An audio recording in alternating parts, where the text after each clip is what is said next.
Bueno, buenas noches. Vamos a hablar sobre la bioseguridad. ¿Qué es un factor de riesgo de bioseguridad? Empecemos por ahí. Es todo elemento cuya presencia o modificación aumenta la probabilidad de producir un daño a quien está expuesto a él. ¿Sí? Podemos también definir que es un conjunto de microorganismos, toxinas, secreciones biológicas, tejidos, organismos corporales, humanos y animales, presentes en determinados ambientes laborales que al entrar en contacto con el organismo pueden desencadenar enfermedades infectocontagiosas, reacciones alérgicas, intoxicaciones o efectos negativos en la salud de un trabajador. Mm, ¿Cuáles son los factores de riesgo más comunes? Tenemos las condiciones de seguridad, que esto pues hay que tener en cuenta, que son todas las condiciones materiales en el centro de trabajo que pueden suponer factores de riesgo laboral como la maquinaria o los equipos de trabajo. Los riesgos eléctricos o de incendio, o también podemos decir que está incluido ahí las condiciones del transporte.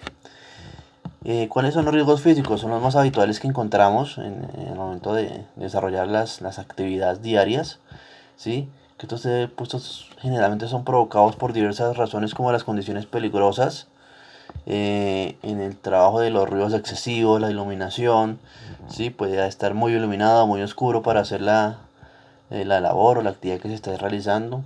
La temperatura, la humedad de las radiaciones, la manipulación de maquinaria pesada, si no se sabe manejar o no se sabe utilizar, pues que tengan los permisos adecuados. Y el trabajo en alturas también, ya que pues se tiene que tener un permiso de altura, se tiene que tener los elementos, el arnés, toda la cuestión para poder desarrollarla de manera adecuada.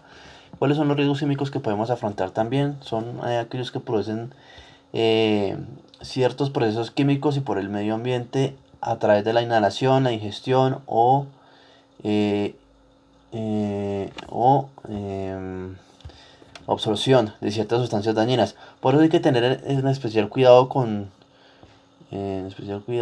aquellas personas que sufran alergias, intolerancias. Es necesario protegerse con mascarillas, guantes y delimitar el área donde se está trabajando.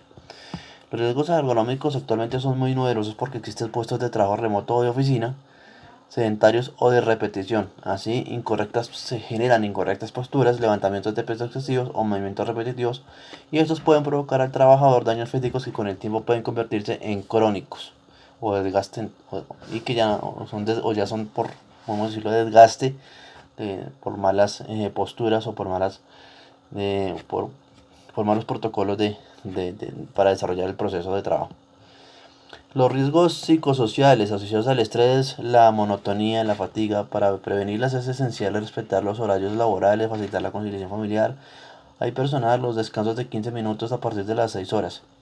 Un ambiente de trabajo y la reducción de estos factores ayudarán a tener un salud ocupacional. Ahí podemos hablar realmente que muchas de estas tenemos o desencadenan la depresión, el estrés, y todo eso genera también desarrollan enfermedades físicas y mentales. ¿Cuáles son las normas universales de la bioseguridad? Hablamos de evitar contacto de piel o mucosas con sangre y otros líquidos. También hablamos de lavado de manos, uso de guantes, uso de gafas de seguridad o en su defecto caretas, uso de tapabocas o mascarillas, botas desechables, antifluido y petos, manejo de cuidado de elementos cortopulsantes. Y tenemos la restricción de labores en trabajadores de la salud. Eh, ¿Por qué es importante hacer uso de las normas universales de bioseguridad? Desde mi experiencia laboral de más de 20 años en el área de la enfermería, es de vital importancia el uso de las normas universales de bioseguridad, ya que gracias al uso correcto de estas podemos evitar el contagio de enfermedades que podrían costarnos la vida y afectarnos física y psicológicamente al hacer uso de estas malas conductas, malos desarrollos laborales, ¿sí? Y podemos así cuidarnos a nosotros mismos y cuidar al otro, ¿sí? Como conclusión, pues debemos desarrollar y verificar que nuestras áreas de trabajo están en perfectas condiciones, utilizar los elementos y evitar hacer malos movimientos o hacer malas posturas, y utilizar todos los elementos para que no tengamos ese tipo de afectaciones.